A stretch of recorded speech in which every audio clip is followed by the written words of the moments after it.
The sterile white walls of the hospital room seemed to close in on me, the antiseptic smell clinging to the back of my throat. Victoria Hartwell, my daughter-in-law, perched by my bedside, a picture of solicitous concern. "How are you feeling, Florence?" she asked, her voice like honey. I managed a weak smile, still groggy from the anesthesia. "A little fuzzy," I admitted, "but glad it's over." The surgery had been a long time coming, a necessary evil. Victoria reached out and patted my hand, her touch surprisingly cold. "I took care of some paperwork while you were out," she said casually, as if discussing the weather. "Just a few things that needed sorting." My brows furrowed. "Paperwork? What paperwork?" Victoria waved a dismissive hand. "Oh, you know, hospital forms, insurance, that sort of thing. Nothing for you to worry about." Something in her tone, a subtle inflection I couldn't quite place, pricked at my unease. The next few days passed in a blur of painkillers and get-well cards. Victoria visited regularly, always with a bright smile and a cheerful demeanor. She brought flowers, fluffy pillows, and magazines, the perfect picture of a caring daughter-in-law. Yet, the nagging feeling about the paperwork persisted. One afternoon, while Victoria was out fetching me some tea, I decided to investigate. My handbag lay on the bedside table, its contents thankfully undisturbed. Inside was my medical file, a thick folder containing 15 years of medical history, meticulously documented. I flipped it open, my stomach plummeting as I stared at the blank pages. Every single record, every doctor's note, every test result gone. The folder was empty, a hollow shell of its former self. Panic clawed at my throat. How could this happen? Who would do such a thing? My medical history was crucial, especially after this surgery. Without it, I was vulnerable, a blank slate in the eyes of the medical professionals who were supposed to be caring for me. The thought of Victoria's casual words about taking care of paperwork echoed in my mind. Could she? No. It was impossible. She wouldn't. Would she? The door opened, and Victoria entered, a steaming mug in her hand. "Here you go, Florence," she chirped, placing the tea on the table. "Nice and hot. Just the way you like it." I stared at her, my mind racing. Could I confront her directly, accuse her of deliberately erasing my medical records? What proof did I have? I forced a smile, my heart pounding in my chest. "Thank you, Victoria," I said, my voice trembling slightly. "You're so thoughtful." I took a sip of the tea, the hot liquid burning my tongue, a stark contrast to the icy fear gripping my insides. I needed a plan. I couldn't accuse her without evidence, without some way to prove her involvement. For now, I had to play along, pretend everything was normal. "You've been such a help, Victoria," I said, forcing another smile. "I don't know what I'd do without you." Her smile widened, a hint of triumph flickering in her eyes. "It's my pleasure, Florence," she replied. "Family is everything." Her words hung in the air, heavy with unspoken meaning. I knew then, with a certainty that chilled me to the bone, that Victoria was responsible, and I knew, with an equally chilling resolve, that I would have my revenge. This wasn't just about my medical records anymore. It was about exposing the true nature of the woman hiding behind the mask of the perfect daughter-in-law. My recovery had just begun, But it wasn't the kind of recovery the doctors anticipated. My recovery was about reclaiming my life, my history, and my dignity, and I knew just the way to do it. It involved a certain property, a significant amount of money, and a carefully orchestrated plan that would leave Victoria Hartwell speechless. 3 days after my hospital visit, I sat at my kitchen table, sunlight streaming through the window, a mug of lukewarm tea growing cold beside my trembling hand. I had just hung up the phone with my insurance company, the words of the representative echoing in my ears. "I'm so sorry, Mrs. Cooper, but there seems to be a discrepancy. Our system shows no record of your medical history whatsoever. No record." I had repeated, my voice a choked whisper. "But I've been insured with you for 15 years. All my records, my surgeries, my specialist appointments, everything is with you." The representative was apologetic, but firm. "I understand your concern, ma'am. Perhaps you should check with your previous provider." Previous provider. I hadn't changed providers in nearly 2 decades. A chilling thought crept into my mind. Victoria. She had been so insistent on helping me organize my medical files after my fall, so eager to take my insurance card just to make copies. I pushed the thought away. It was absurd. Victoria, my own son's fiancée, wouldn't do something like this. Would she? I called my primary care physician's office. Dr. Ramirez's receptionist, bless her heart, recognized my voice immediately. "Florence, dear, how are you feeling after your tumble?" I explained the situation, the growing knot of dread tightening in my stomach. "I can't seem to access any of my records through the insurance company," I said, trying to keep my voice steady. "I thought maybe there was a problem on your end too." There was a pause, a rustle of papers on the other end of the line. "That's odd, Florence," the receptionist finally said. "We have your basic information, of course, but it seems a large portion of your file is missing, specifically anything from the past 5 years. My hand tightened on the mug. 5 years. Precisely the period since David, my son, had started dating Victoria. "Are you sure?" I asked, my voice barely above a whisper. "Could it be a technical error?" "I'm looking right at it now, Florence," the receptionist replied gently. "It's definitely not here. It's almost as if someone systematically deleted everything." Deleted. That word hung in the air, heavy and suffocating. Someone. Suddenly, the absurdity of my earlier suspicion vanished, replaced by a terrifying certainty. It had to be Victoria. But why would she do this? I thanked the receptionist and hung up the phone, my mind racing. This wasn't just an inconvenience. It was a deliberate act of sabotage. My medical history was complex.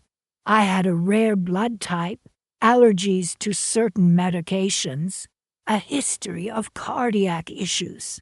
Without access to that information, any future medical treatment could be risky, even life-threatening. Victoria knew this. She had been present during my last hospital stay, privy to discussions with the doctors about my specific health concerns. My knees felt weak. I sank into a chair, the morning sun now mockingly bright in the room. I felt exposed, vulnerable, stripped bare. It was more than just the loss of data. It was a violation, an act of aggression so subtle and yet so profound that it left me reeling. What kind of person would do this to their future mother-in-law? What kind of person would deliberately put someone's health, their life, at risk? The answer, I know, was sitting somewhere in a sleek, modern apartment, probably sipping a latte and scrolling through social media, completely oblivious to the devastation she had wrought. Victoria, the perfect daughter-in-law, the woman who had charmed my son, charmed my friends, charmed everyone except me. I had always sensed a coldness beneath her polished exterior, a subtle disdain for my simpler life, my older ways. Now I understood. This wasn't about files or insurance. It was about control, about power, about silencing me. But she had underestimated me. I might be older, I might be less tech-savvy, but I was not weak. I had faced bigger challenges in my life, overcome greater obstacles. This was just another hurdle, and I would find a way to clear it. I would find a way to get my records back, and more importantly, I would find a way to expose Victoria for who she truly was. A flicker of resolve ignited within me. The fear and confusion began to recede, replaced by a quiet determination. This wasn't just about my medical history anymore. It was about justice. It was about reclaiming my voice. It was about revenge. The image of our family's annual Christmas gathering at my sprawling lakeside house flashed through my mind. This year, things would be different. This year, the festive cheer would have a distinctly sharper edge. Rain lashed against the windows, mimicking the turmoil inside me. I sat huddled in my favorite armchair, the one Victoria Hartwell always sneered at, calling it shabby chic. Savvy, perhaps, but it held memories. Unlike the sterile perfection of her minimalist condo, my mind kept replaying the doctor's words, "I'm so sorry, Mrs. Cooper, but your records are gone. Completely erased. Gone. 15 years of meticulous record keeping. Every allergy, every surgery, every vital piece of information gone. And I knew deep down who was responsible." I closed my eyes, and suddenly I was back in that same living room years ago, the day I first met Victoria.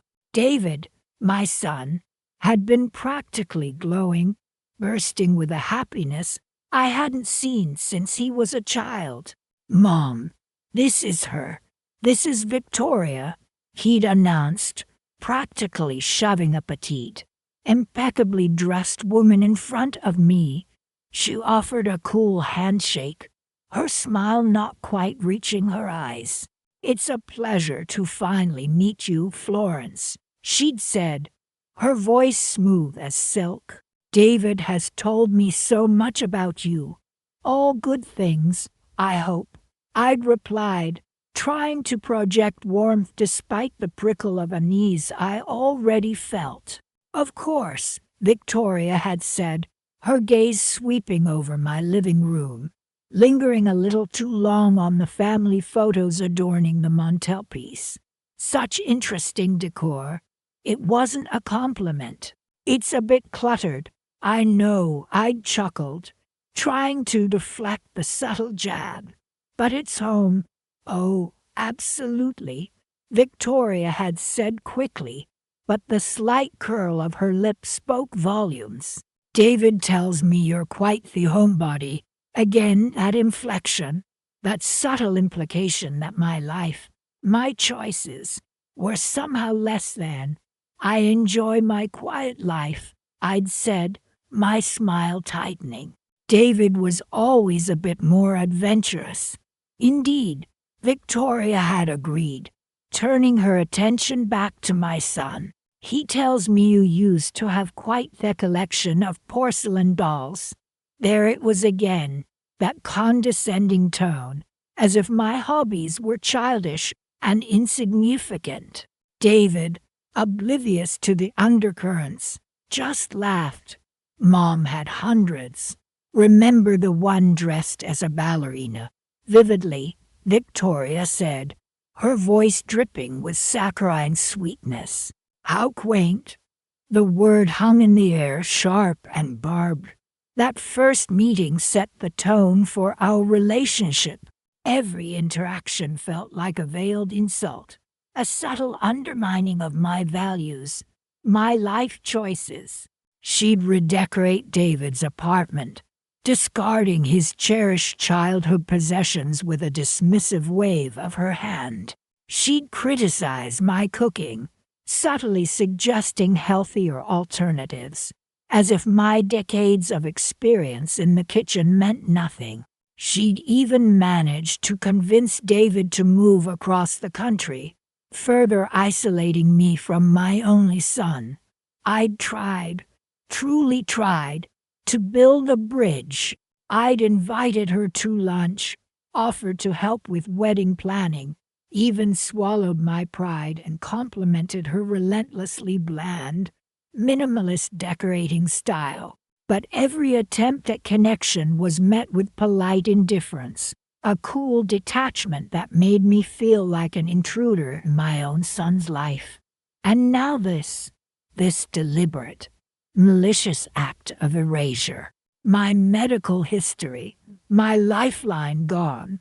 The initial shock had given way to a cold, hard anger. How could she? How dare she jeopardize my health, my very life, with such callous disregard? I thought of the countless doctor's appointments, the painstakingly documented allergies, the crucial information about my past surgeries, all gone. What if I had an emergency? What if I needed that information to save my life? I clutched the worn, faded photograph in my hand. It was a picture of David as a little boy, beaming at the camera, a gap-toothed grin splitting his face. He was holding a porcelain doll, the ballerina one Victoria had found so quaint.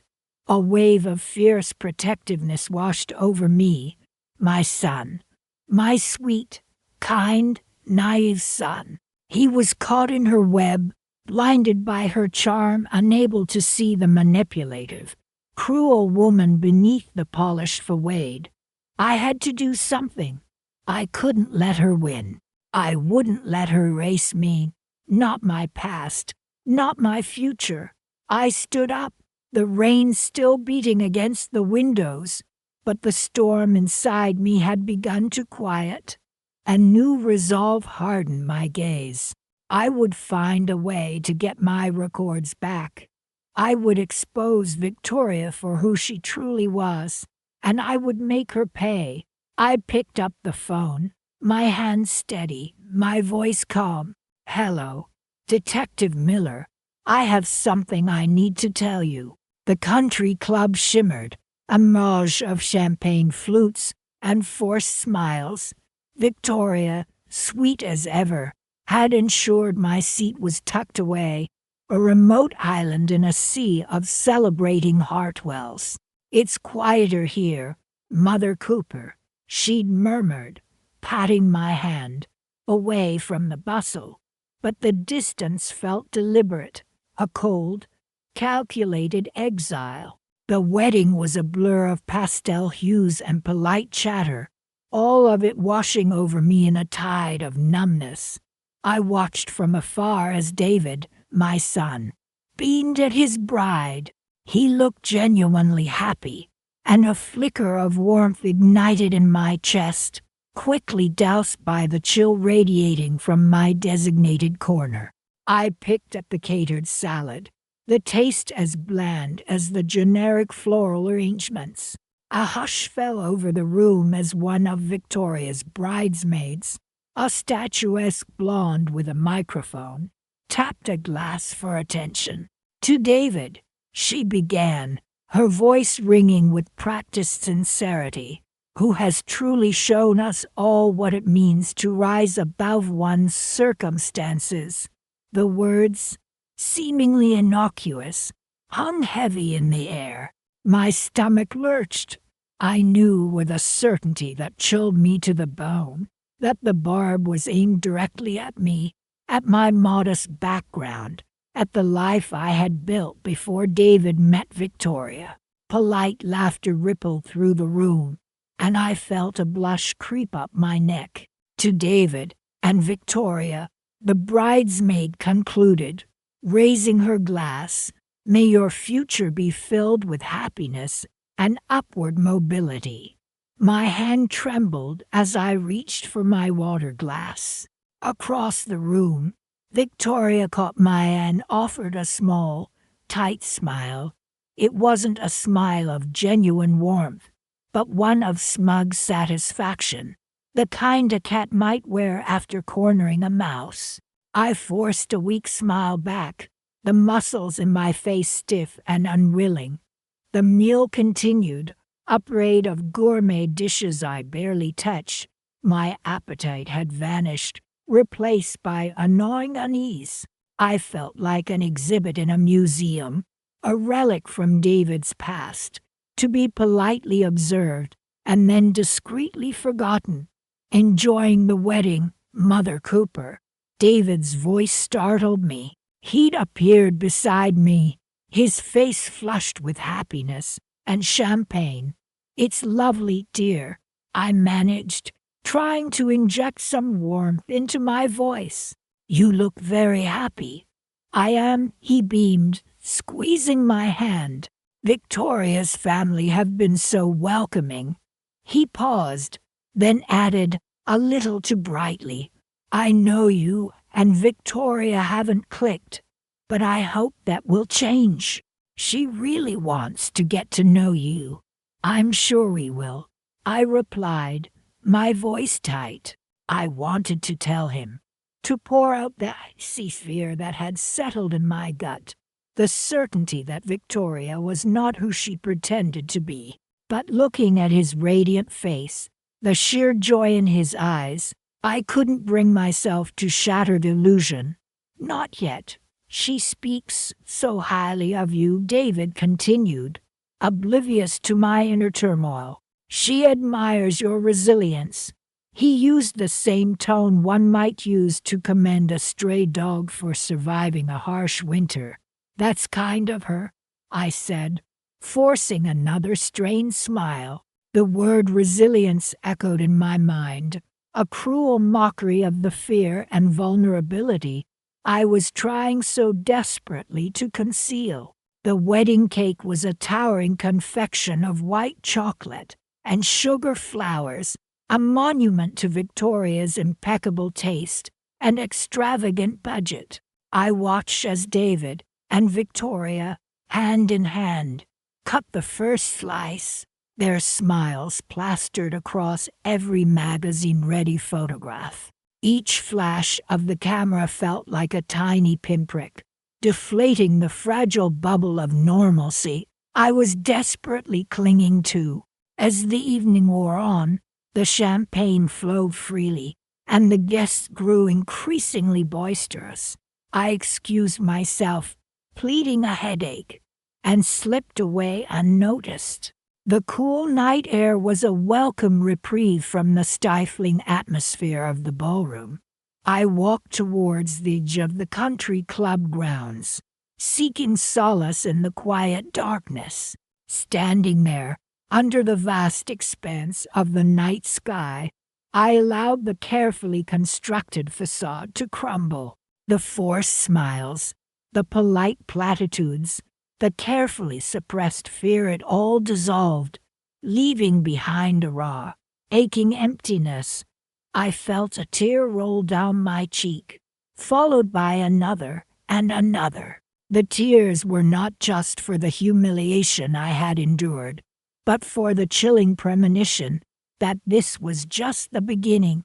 Victoria's subtle jabs, the carefully orchestrated seating arrangement, the bridesmaids' pointed toast, they were all pieces of a larger, more sinister puzzle, and I had a terrifying feeling that I was only just beginning to understand the rules of the game. But as the tears subsided, A new emotion began to take root. It wasn't anger, not yet, but a quiet, steely resolve. I would not be a pawn in Victoria's game. I would not be silenced or erased. I would find a way to fight back, to reclaim my dignity, and to protect myself from whatever she had planned. I looked up at the stars, a glimmer of determination flickering in my eyes. Victoria might think she had won, but she had underestimated one thing: a mother's love and a mother's will to survive.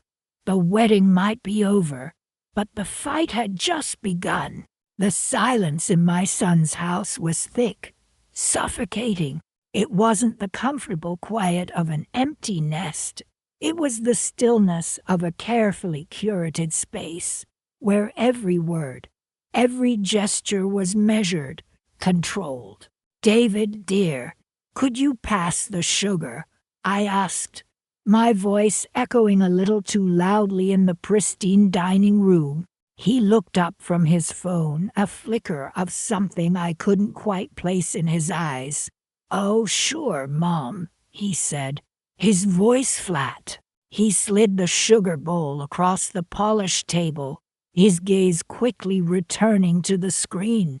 It hadn't always been this way. Before Victoria, before the wedding, David and I had shared a vibrant, easy connection.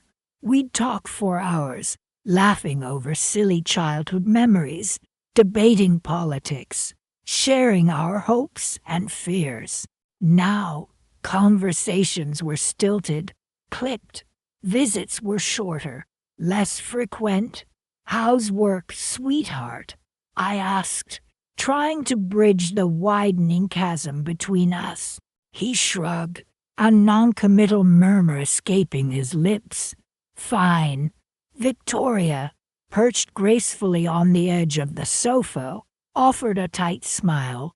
"David's been working so hard lately, Florence. He's practically living at the office." Her tone was sweet, almost sugary, but there was an edge to it, a subtle reprimand, as if I were somehow to blame for his long hours. This became the pattern of our interactions.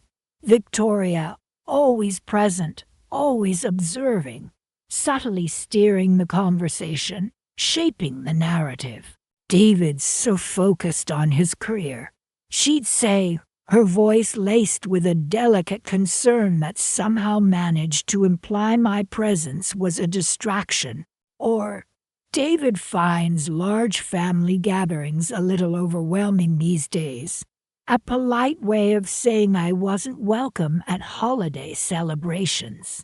Bit by bit, interaction by interaction, Victoria had woven a web of exclusion round my son, a web I was powerless to penetrate. The phone calls became less frequent. The Sunday dinners dwindled to awkward lunches, then ceased altogether. My birthday passed unacknowledged.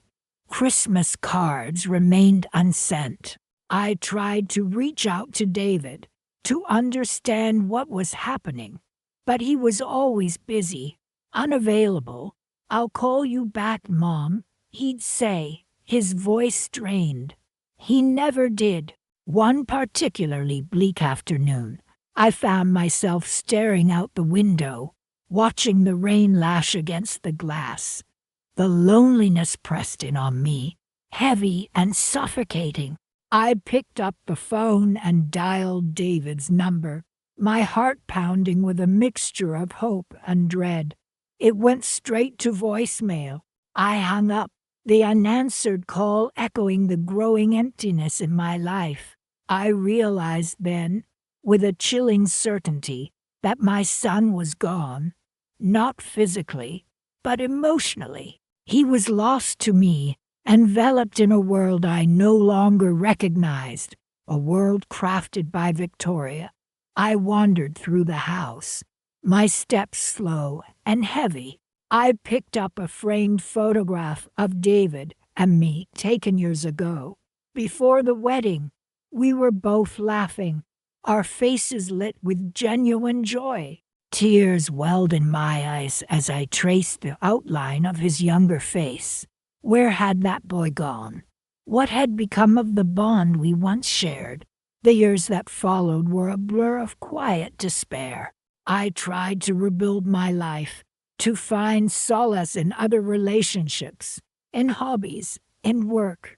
But the wound left by David's absence festered, a constant reminder of what I had lost. I saw glimpses of him occasionally, fleeting encounters at the grocery store or a chance meeting at a restaurant. He was always polite, always distant. "Hi, Mom," he'd say, his voice devoid of any real warmth. Victoria was always by his side, her hand resting possessively on his arm. One evening, I received a call from David. My heart leaped with a flicker of hope. Perhaps he was finally ready to talk, to reconnect. "Mom," he said, his voice tense, "I need a favor." It wasn't the reconciliation I'd longed for, but it was a crack in the wall of silence, a glimmer of possibility. "Of course, David, anything," I replied, my voice trembling slightly. "It's about Victoria," he continued, and my heart sank. The sliver of hope dimmed, replaced by a familiar dread. The conversation that followed was brief, impersonal. He needed me to pick up some documents from his office, some files related to a project he was working on.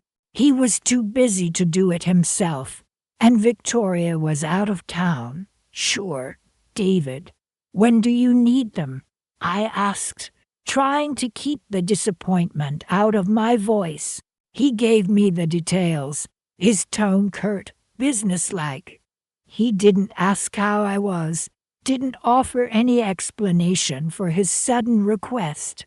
As soon as the call ended, I felt a strange unease settle over me. It was a small request, almost trivial, but something about it felt off. It was as if, after years of silence, he was suddenly reaching out, but not out of affection, not out of a desire to reconnect. It felt more like a transaction, a calculated move, a piece of a larger puzzle I couldn't yet comprehend. And for the first time in a long time, a spark of something other than despair ignited within me, a spark of suspicion, a flicker of resolve. I would do as he asked. I would retrieve the documents, but I wouldn't do it blindly. I would find out what was really going on. I would uncover the truth behind David's sudden request, the truth behind Victoria's carefully constructed facade. The years of quiet suffering had hardened me, had sharpened my senses. I was no longer the naive, heartbroken mother they thought I was. I was something else now, something stronger, and I was about to begin my own quiet investigation. The crisp white walls of the clinic seemed to mock me. "So, Mrs. Cooper," the doctor said, adjusting his glasses, "you say all your medical records, Aragon, vanished," I corrected, my voice barely a whisper. 15 years of appointments, surgeries, medications varying. He pursed his lips. "And your daughter-in-law, Victoria Hartwell, was managing your online portal." I nodded, the memory of Victoria's saccharine smile twisting in my gut. "She offered, so sweetly, said she wanted to lighten my load. My load," she'd said, as if my health, my very life, was a burden. I explained to the doctor how Victoria had gradually taken over, initially just scheduling appointments. Then she started attending them with me, always with Julian by her side, both radiating an air of concerned solicitude. "Julian was so worried about you, Mom," Victoria would coo, her hand resting possessively on my arm. He just wants to make sure you're getting the best care. At the time, I'd been so grateful. My health had been declining, the fatigue overwhelming. Having them there, seemingly so supportive, felt like a blessing. I remember one particularly grueling appointment. After a battery of tests, I was exhausted, confused, and the doctor was explaining a complicated new medication regimen. "Perhaps I should write this down for you, Mrs. Cooper," he'd suggested. "Oh, no need, doctor," Victoria had chirped, pulling out her phone. "I'll keep everything organized on Mom's portal. It's all digital now. Much more efficient." Efficient for whom? I see now that it was all part of her plan. She slowly chipped away at my independence, always with a smile, always with a gentle touch. "Let us handle this, Mom. You just focus on getting better." Little by little, she'd taken control, until the day I realized I couldn't even access my own medical information. The password had been changed. My requests to Victoria were met with vague excuses. "Oh, the portal's acting up again. I'll look into it." But she never did. The doctor sighed, looking at the blank screen on his computer. "I'm afraid there's not much I can do without your records, Mrs. Cooper. We'll have to start from scratch. New tests, new consultations." My heart sank. Starting over meant weeks, maybe months, of appointments. Reliving the exhausting diagnostic process all over again. And what if something critical was missed? What if I had an adverse reaction to a medication because they didn't know my history? Victoria had put my life at risk, all under the guise of helpfulness. I left the clinic numb, the weight of her betrayal pressing down on me. This wasn't just an inconvenience. It was a calculated act of cruelty. Over the next few weeks, the pattern repeated itself at every specialist I visited. Blank stares, frustrated sighs, and the same refrain: "We need your records." Each interaction was a fresh reminder of Victoria's treachery. The anger, a slow burn at first, began to intensify. I wouldn't let her get away with this. I drove home, the streets blurring through my tear-filled eyes. As I pulled into the driveway, I saw her car parked in front of my house. Julian's was there too. They were probably inside, playing the concerned children, oblivious to the havoc they'd wreaked. I took a deep breath, composing myself. I wouldn't confront them yet. Not yet. I needed a plan. I spent the next few days locked in my study, poring over legal documents, researching online, and making phone calls.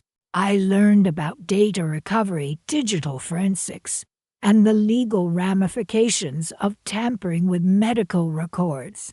The pieces of my plan began to fall into place. I would rebuild my medical history piece by painstaking piece, and when I had enough evidence, I would expose Victoria's deception, not just to my family, but to the world. I contacted a lawyer specializing in medical malpractice and data breaches. He listened intently as I recounted Victoria's actions. "This is a serious matter, Mrs. Cooper," he said gravely. "Tampering with medical records is a criminal offense. We'll need to gather evidence, subpoena the online portal, and build a strong case." A flicker of hope ignited within me. This wouldn't be easy, but I wouldn't give up. I would fight for justice, for my health, and for my dignity. Victoria thought she had won, that she had silenced me, but she was wrong. This was just the beginning. She had underestimated my resolve. She had underestimated the lengths a mother would go to protect herself and expose the truth. The glimmer of an idea, a way to truly make her understand the consequences of her actions, began to form. It involved something more than just legal action. It involved something bigger, something that would hit her where it hurt most, something connected to her future. The sterile, brightly lit emergency room buzzed with a low hum of activity. I clutched my chest, the pain a dull ache that radiated down my left arm. I think something is seriously wrong. I gasped, my voice barely a whisper. Victoria Hartwell, my daughter-in-law, was a whirlwind of efficiency. "Don't worry, Florence," she soothed, her hand resting lightly on my arm. "We'll get you sorted out." She efficiently navigated the paperwork, relaying my medical history to the nurses with a practiced ease. "Florence has a history of heart palpitations," she explained, her voice calm and reassuring. "And she's allergic to penicillin." I felt a pang of gratitude. In that moment, she was a lifeline, a reassuring presence in the chaos. The doctor ordered a battery of tests. "We need to rule out anything serious," he explained, his brow furrowed. Victoria stayed by my side, offering comforting words and holding my hand. "It's going to be all right, Florence," she murmured. "Just breathe." Hours ticked by, the anxiety gnawing at me. Finally, the doctor returned, his expression grim. "Mrs. Cooper, we're not seeing any obvious signs of a heart attack," he began, then paused, his gaze shifting to Victoria. "However, your blood work shows some inconsistencies. It seems you've had a reaction to a medication you shouldn't have been taking." My mind raced. I couldn't think of any medication I was taking that would cause such a reaction. "I don't understand," I stammered, confusion clouding my thoughts. Victoria's face was pale, but her voice remained steady. "Perhaps it's a mistake," she suggested softly. "They often get these things mixed up in hospitals." The doctor frowned, flipping through my chart. "It's possible," he conceded, "but we need to investigate further. We're going to keep you overnight for observation." That night, as I lay in the uncomfortable hospital bed, the doctor's words echoed in my mind. Inconsistencies. Medication I shouldn't have been taking. Something felt wrong, deeply wrong. I recalled Victoria's efficiency with my paperwork, how quickly she'd recited my medical history. A chilling thought crept into my mind. What if she hadn't been reciting my history, but someone else's? The next morning, the doctor returned, his expression even more serious. "Mrs. Cooper," he began, his voice grave, "we've run some more tests, and the results are puzzling. Your blood type doesn't match the blood type we have on record for you." My heart pounded in my chest. This couldn't be happening. "That's impossible," I whispered, my voice shaking. "I know my blood type. It's so negative." The doctor shook his head. "I assure you, Mrs. Cooper, our tests are conclusive. Your blood type is AB positive," he continued, his words like a hammer blow. "We've also discovered that several of your listed allergies, including your penicillin allergy, are not accurate. In fact, your medical history, as we have it on file, is, well, it's almost completely wrong." I stared at him, my mind reeling. This wasn't a mistake. This was deliberate, and I knew exactly who was responsible. I excused myself to the restroom, my hands trembling. I needed to think, to plan. I splashed cold water on my face, staring at my reflection in the mirror. Victoria. She had access to my medical records. She had been the one to relay my information to the hospital. She had erased my medical history, replaced it with someone else's, putting my life in danger. Why, what possible motive could she have, returning to my room? I feigned exhaustion. I just need to rest, I mumbled, turning my face to the wall. As soon as the doctor left, I reached for my phone. I needed help. I needed someone who could help me unravel this twisted web of deceit. I scrolled through my contacts, my finger hovering over a name. Daniel, my lawyer. He was sharp, discreet, and fiercely loyal. He was exactly who I needed. Daniel, I need your help, I whispered into the phone, my voice trembling with a mix of fear and resolve. Something terrible has happened. My medical records, they've been erased, and I think I know who's responsible. I explained the situation, the inconsistencies, the chilling realization that my own daughter-in-law had orchestrated this elaborate deception. Daniel listened intently, his silence heavy with concern. Florence, this is serious, he said finally, his voice low and urgent. We need to act quickly. Gather any evidence you can, anything that might point to Victoria's involvement. I'll start digging into this from my end. I hung up, a sliver of hope flickering in the darkness. This was far from over. Victoria had underestimated me. She thought she could erase me, silence me. But I wouldn't be silenced. I would fight. I would expose her, and I would reclaim my life. And I had a feeling that this was only the beginning. There was something more to this, something deeper, something that I hadn't yet grasped. But I would uncover the truth, no matter the cost. The silence in my own home felt heavy, suffocating. I looked around at the familiar furniture, each piece a reminder of a life Victoria Hartwell seemed determined to dismantle. She offered to help. I murmured to myself, the words catching in my throat. The memory of Victoria's saccharine smile as she'd volunteered to organize my medical records was still fresh, still stinging. It'll be so much easier for you, Florence, she'd said, her voice dripping with false concern. Just give me everything, and I'll create a digital backup. Think of it, no more bulky files, everything at your fingertips. I've been hesitant, of course.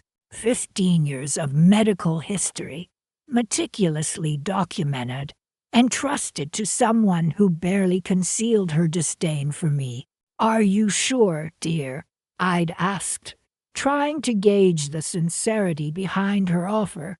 Absolutely, she'd replied, her eyes a little too bright. It's my pleasure. Consider it a small way of showing my appreciation. Appreciation? For what? I wondered even then. For taking up space in her perfect little world. For daring to be the mother of the man she intended to marry. I ran a trembling hand over the smooth surface of my desk. The empty space where the files once sat a gaping wound. I had painstakingly collected every report, every prescription, every specialist note. My health was fragile, a complex tapestry of interconnected conditions, and those records were my lifeline. They were the key to understanding my body, to managing my illnesses, to ensuring I received the right care. And now they were gone.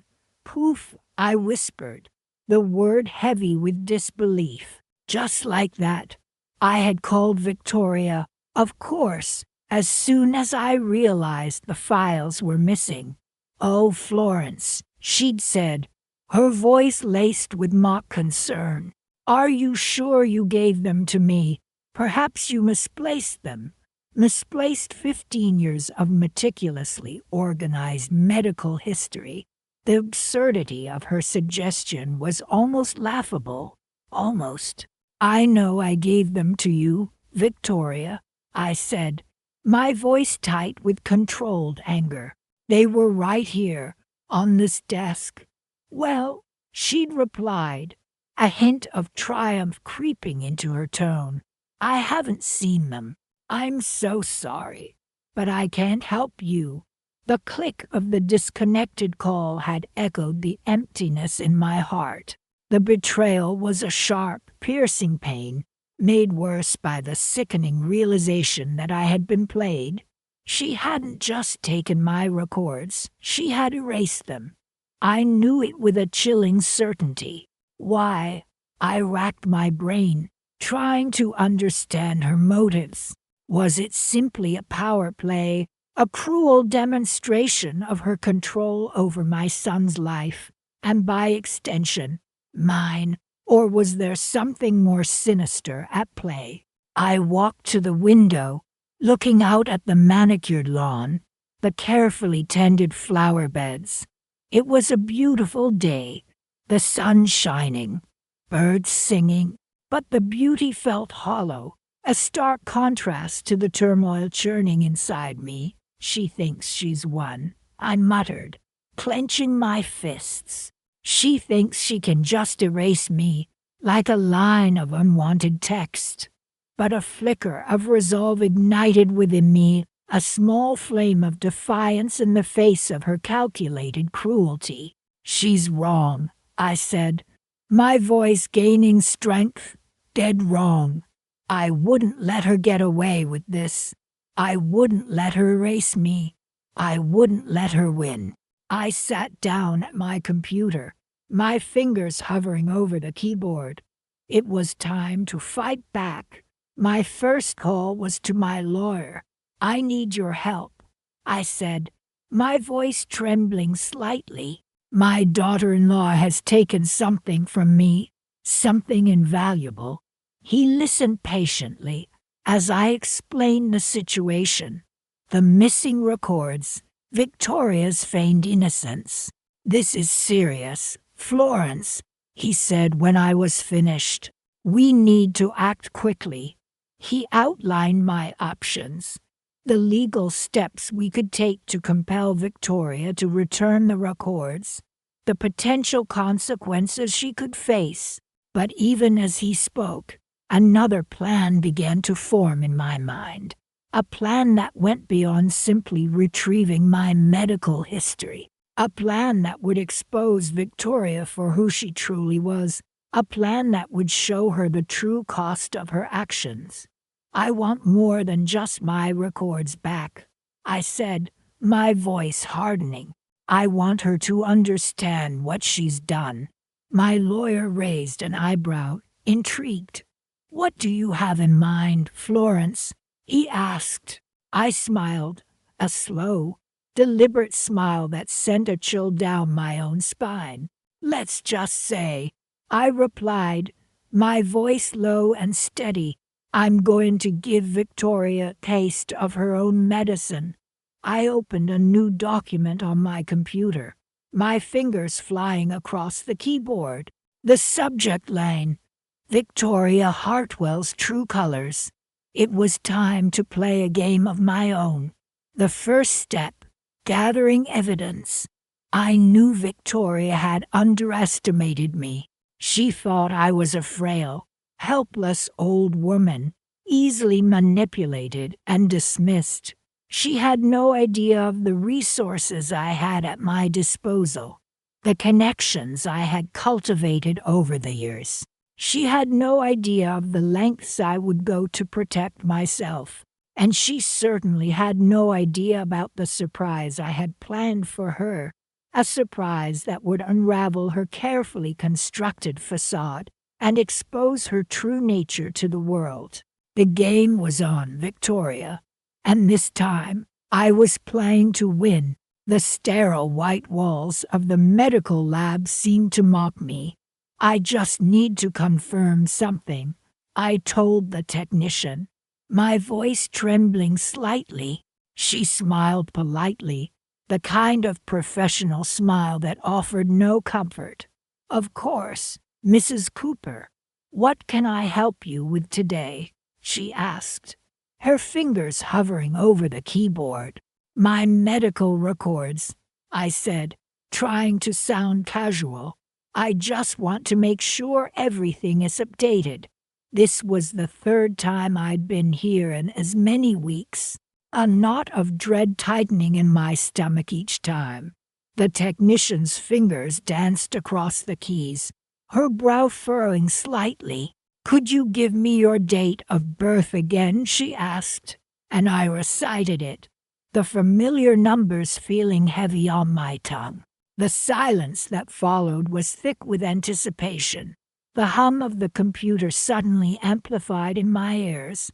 Finally, she turned to me, her expression a mix of confusion and concern. I'm not finding anything, Mrs. Cooper, she said gently. There's no record of any visits or procedures beyond your last appointment. It was almost a month ago. My heart sank. I knew it. I knew Victoria Hartwell, my daughter-in-law, had done it again. Just weeks ago, after the incident with the misplaced files, I had painstakingly recreated 15 years' worth of medical history. Every doctor's visit, every prescription, every surgery. I'd meticulously gathered it all, a mountain of paperwork chronicling my health journey. And then, seemingly contrite, Victoria had offered to help me digitize everything. It'll be so much safer and easier to access, she'd said, her smile so convincing. Fool that I was, I'd handed it all over. Now, it was gone again. Are you sure? I asked, my voice barely a whisper. Could you check again? Maybe there's been a system error.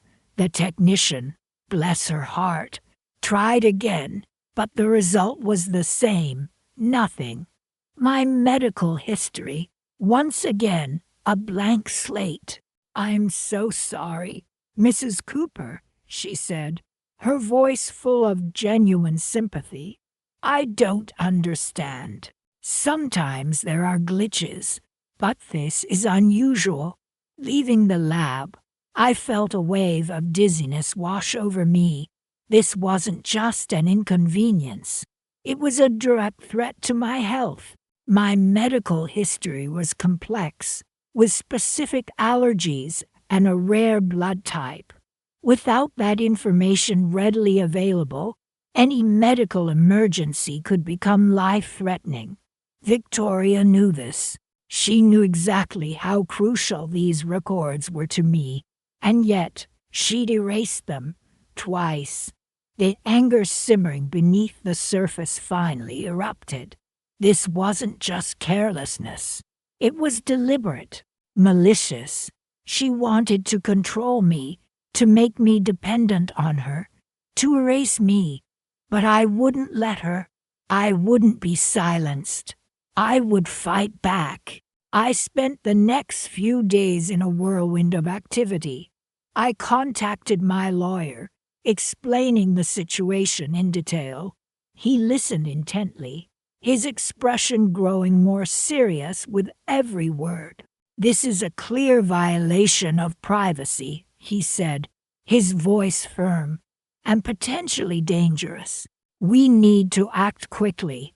He assured me he would begin legal proceedings immediately, filing a motion to compel Victoria to produce the missing records. Simultaneously, I started rebuilding my medical history again, this time keeping meticulous physical and digital copies under lock and key.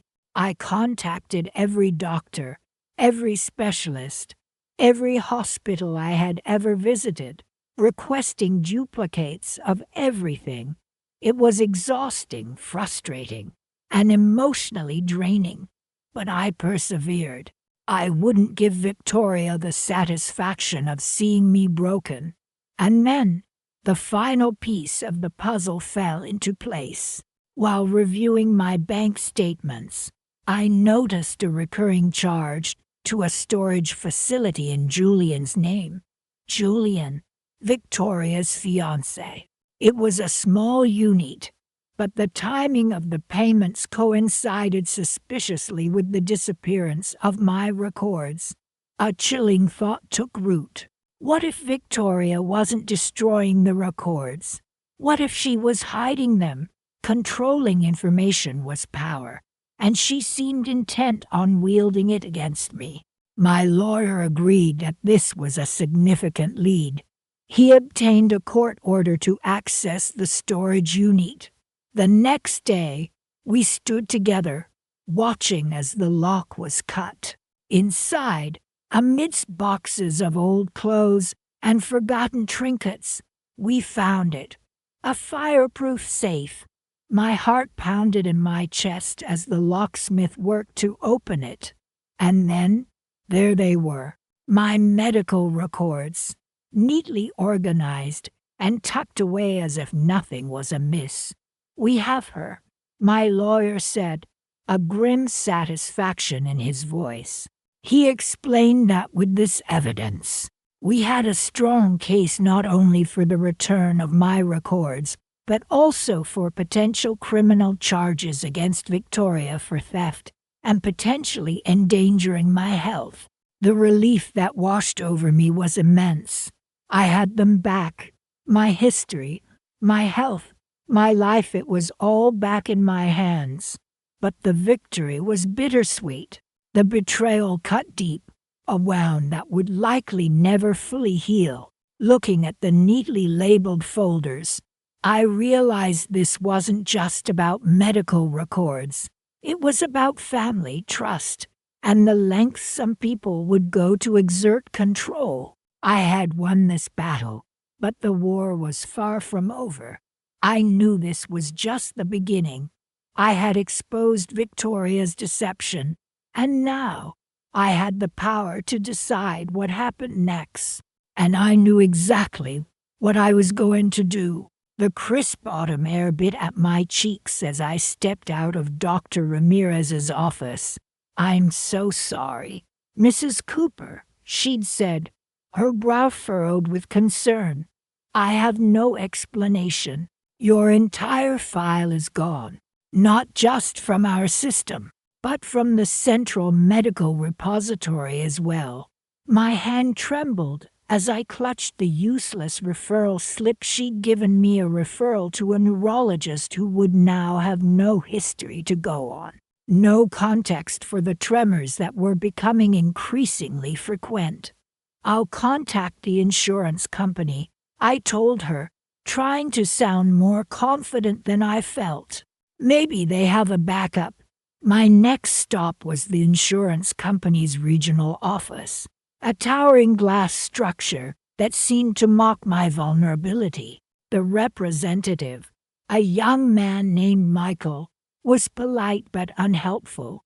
"We can see your policy, Mrs. Cooper," he explained, tapping away at his keyboard. "But all associated medical records appear to have been purged." He looked up at me, his expression a mixture of confusion and pity. "That's highly unusual. Have you authorized anyone to access your files recently?" My heart sank. I knew exactly who had authorized access. My daughter-in-law, Victoria Hartwell. I said, my voice barely a whisper. "She offered to help me organize my medical information a few weeks ago. She's engaged to my son." Michael frowned. "I'm afraid we can't discuss specifics without a formal investigation, Mrs. Cooper. But if you suspect foul play, I urge you to contact the authorities." The authorities. The thought made my stomach churn. Going to the police felt like an admission of defeat, a public airing of family dirty laundry. But what choice did I have? 15 years of medical records, meticulously documented. Every test, every diagnosis, every specialist note vanished into thin air. My medical history, the story of my body, erased. I felt a wave of nausea wash over me. What if I needed emergency care? What if my doctors couldn't access crucial information about my allergies, my past surgeries, my ongoing treatment for a neurological condition? Thank you for your time, I mumbled to Michael, turning to leave. Outside, the wind whipped my hair across my face, a cold slap of reality. I stumbled into a nearby cafe, the aroma of coffee a faint comfort. As I sipped the bitter liquid, my mind raced. Why would Victoria do this? What had I done to deserve such a cruel betrayal? She'd always been so charming, so helpful.